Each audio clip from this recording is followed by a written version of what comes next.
问个问题，无意冒犯。不知道有多少人在原神里打怪时是靠着硬灌伤害过去的，对怪物的技能招式也没有一个最初步的认知。简单来说就是硬着头皮打。为什么这么问呢？起因是这个月月初有人私信问我能不能出一期原魔的攻略，因为他打到现在才发现原来雷深渊勇者是会吸取能量的。其实我还挺惊讶的，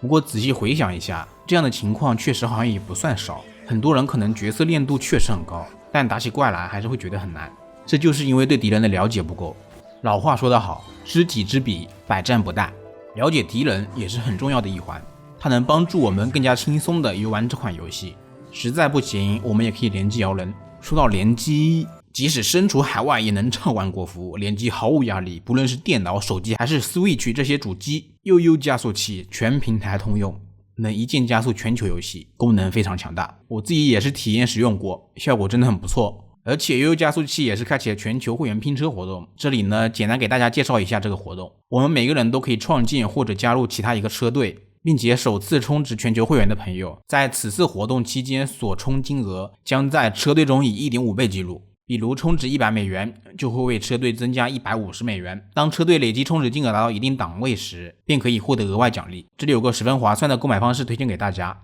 新人购买4张年卡即可额外瓜分3年的会员，当然了，非新人的话购买6张年卡也可以额外瓜分3年的会员奖励哦。即便是手头不富裕的小伙伴，购买1张年卡也可以额外获得1个月的会员，简直不要太香。感兴趣的朋友可以点击简介或者评论区的置顶链接进行购买。快叫上你的朋友们一起上车吧！嘿嘿，没想到吧？其实我也没想到。大家好，我是思凡。本期视频我会着重讲解部分敌人的技能招式要点，不过因为原神整体的战斗难度其实并不高，所以像是简单的突刺、平砍这种纯粹的伤害招式我就不谈了，主要以一些 debuff 什么的为主。首先说让很多玩家都头痛的深渊使徒和勇者吧。不同属性的使徒的某些攻击是会给我们施加减益效果的，比如前面说的雷勇者会吸取能量，而水使徒则是会延长角色的技能 CD， 火勇者则是会给角色施加一个内爆效果，在短时间后爆发，损失角色的生命值。这些 debuff 其实都是有迹可循的，因为不同的元素它所负责的领域本来就是不一样的，这在队伍搭配和一些武器天赋的材料本中其实都有体现的。火的关键词其实就是伤害，无论正面效果还是负面效果都和伤害有关。正面效果，双火共鸣，热忱之火，增加全队角色 25% 的攻击力。负面效果，阴燃之火，会给全队角色施加火元素附着，在消除附着之前，角色会持续受到火元素伤害，伤害不高。水元素的关键词是治疗和 CD。 正面效果，双水共鸣，预疗之水，受治疗效果提高 30%。 负面效果，迟日之水，大幅增加角色的技能 CD， 准确说是技能 CD 变成原来的 2.5 倍，非常难受。雷元素的关键词就是能量。正面效果，双雷共鸣，强能之雷，触发超载、超导、感电反应时获得1颗雷元素威力。负面效果，势能之雷，会逐渐减少全队角色的能量积攒，能量减少速度不是很快，勉强可以接受。目前深渊使徒和勇者就只出了这3种元素类型的，debuff 的效果也都是对得上的。如果未来出冰使徒，那么大概率就是增加角色体力消耗的 debuff。 冰元素的关键词是暴击率和体力。正面效果，双冰共鸣，粉碎之冰，攻击被冰元素附着又或是冻结的敌人时，暴击率提高 15%。 负面效果，凝结之冰，在冰元素附着消除之前，大幅增加角色的体力消耗，目测应该是原来的3倍消耗，很痛苦。分炎则暂时没有负面效果。其实原神中很多的元素相关设计都遵循了以上的点，像什么圣遗物的效果，例如雷套、冰套，都是以正面效果为例的。还有神明和旅行者的设计，比如说雷神，其辅助能力就是恢复能量。由此其实我们也可以推断出其余3神的能力，水神减 CD 也可能是个奶妈，火神大半尼特也可能是个强力输出，冰神可能是暴击，也可能是个体力管，当然也不排除2种能力都有，如果不对就全当是我瞎说。回过头来看深渊使徒和勇者，使徒和勇者的减益效果也是遵循以上原则的。那么具体哪些技能命中了角色会施加这些 debuff 呢？依旧先说雷使徒。雷使徒的减能量招式其实非常的显眼，我们只需要注意闪避他的雷球即可，其他所有的招式均是没有减能量效果的，就2招，高贵的升华和什么什么重生，具体什么我也没听清楚。如果知道这2招呢，是会减少全队角色的能量的，具体减多少呢？钟离在场时减了1半，罗莎莉亚在场时只减了1/3。钟离大招40点能量，罗莎莉亚大招60点能量，所以可以很轻松推断出是减少全队角色20点能量。注意是全队角色。不过这个减能量效果是有 CD 的，即便是你一次性吃了3颗雷球，因为 CD 的存在，也只会减少20点能量。水使徒的延长 CD 效果也只有2招，第一招是狂潮已至，第二招是终结的审判。真难缠。这2招命中角色后，均会延长所有角色的技能 CD， 包括大招和元素战绩。比如我这里星海下场时还剩17秒的 CD， 切回来后还是17秒，说明对场下角色也生效。武器效果的 CD 很难测试，所以先打个问号。不过体感上我觉得也是会延长 CD 的，具体的延长时间是6秒，固定6秒，并不是成倍增加的，但多次命中会反复叠加该效果。但若是技能没有进入 CD， 那么延长技能 CD 的效果是不会触发的，该效果只对已进入 CD 的技能有效。最后是火使徒，火使徒的 debuff 是最好判断的了，也是2招未来的鹰角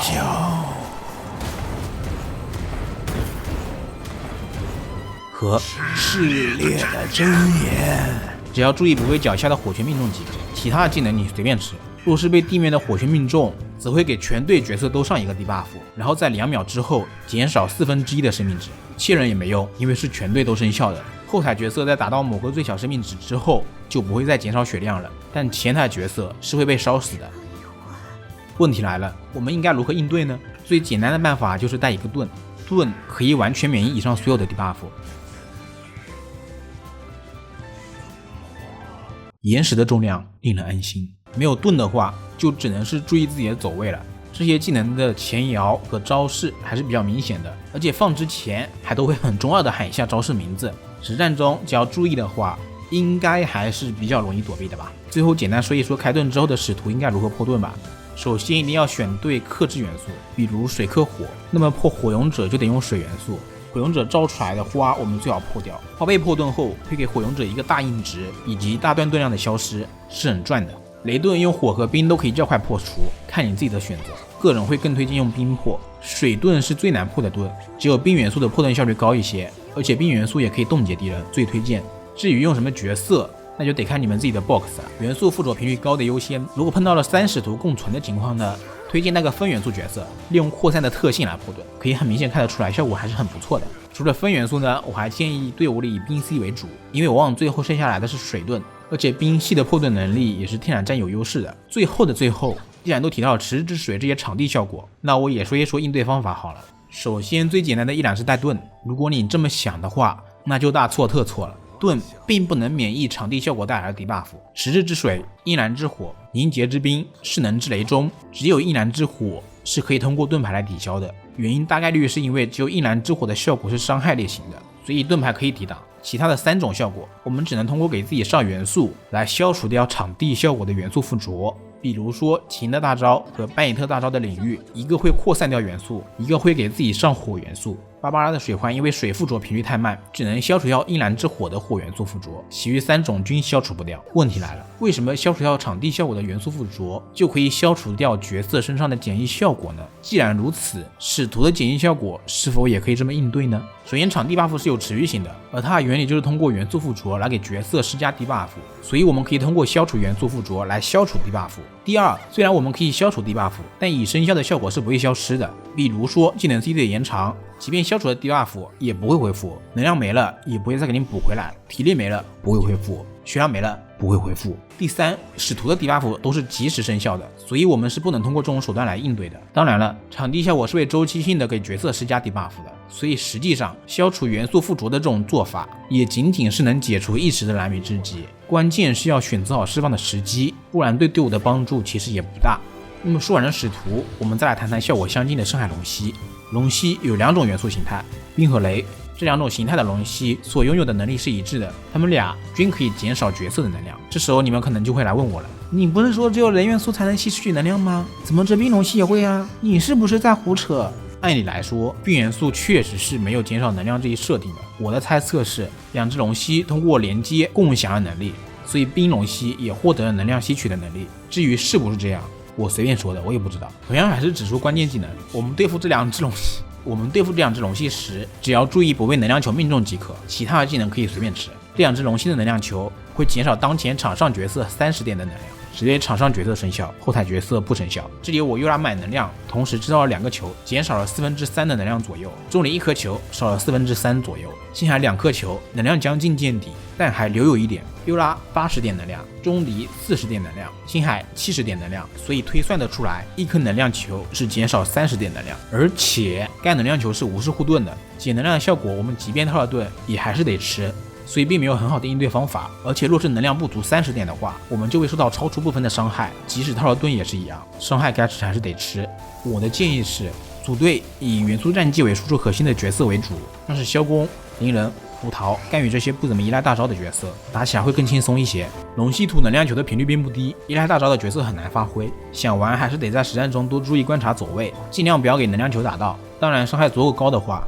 也可以选择直接一套秒了。而且深渊和渊下宫的地形也不一样，比如深渊里我们是不需要去拆柱子的，所以可能雷龙系能量球不会吐得那么频繁。还有一个关键点就是2只龙系的击杀时间相隔不能太久，最好同时击杀，不然另一只是会复活的，差不多是10秒左右的时间。如果在10秒内没有死亡，那么另一只龙系会复活，并恢复25%的血量。类似机制的还有双海乱鬼，必须同时击杀，虽然不会复活，但另一只也会直接恢复半管血量，很难受。然后比较恶心的怪应该就是黄金王兽和流血狗了，这俩的所有伤害都会给全队角色施加流血效果，而且无视护盾。流血狗还喜欢乱窜，黄金王兽则喜欢乱飞。要说游戏体验最差的话，那应该非他俩莫属。流血效果是可以叠加的，所以如果在短时间内我们受到多次攻击，全队角色的血量会在几秒钟后直接见底，后台角色不会流死，但前台角色会。就像这个龙卷和激光很容易吃到多段伤害，说实话并没有什么非常好的应对方法。最简单的办法就是带个奶量充足的奶妈，如果是打流血狗，可以选择勇诺队动着打，会安逸许多。黄金王兽的技能招式多练练还是比较好躲的，而且黄金王兽是可以跳过开盾阶段直接秒的，选择爆发强的队伍可以用伤害碾压过去。如果伤害不够的话，那队伍里就一定得带个炎系角色了，宁光、云顶、钟离都可以，这仨的破盾速度都比较快。当前版本空壳也是正式时装了，他们虽然韧性还挺高的，也有那么一点点肉，但攻击欲望很低，还是挺好对付的，所以暂且不谈，等进了深渊变得棘手了再说吧。最后说一说会锁血的怪吧，代表就是无相铁和魔偶见鬼。魔偶见鬼在还剩3/4血的时候必定会锁血，进入一小段的无敌状态，然后开启2阶段。所以我们打魔偶见鬼时就需要注意爆发的时机，如果队伍爆发期正好赶上他的无敌帧，那就是纯粹浪费输出了。所以我们需要分配好我们的伤害，把魔偶见鬼的血先打掉1/4，使其进入2阶段。进入2阶段之后也不能直接输出，得注意他的后撤步。最好的办法是逼他到地形的边缘，然后正对着地形边缘打他，这样不容易丢输出。魔偶见鬼的伤害很高，贴连打，除非有足够的自信闪避，不然最好带个盾。无相铁在还剩1/4血量时必定会进入2阶段，若是输出不够，在一定时间后无相铁也会自动进入2阶段，这时无相铁也是会有一小段无敌帧的。然后我们需要在边上3个衍生的小无相铁中找到被特效光包围着的，干他，其他小无相铁都是打不出伤害的。除此之外，我们还需要注意无相铁的升空招式，这招可以规避近战伤害，这招在开局一小段时间后是必放的。我们同样得注意输出的时机，如果是远程角色则不用太过在意这招，像是萧公即便是升空了也还是能打到的。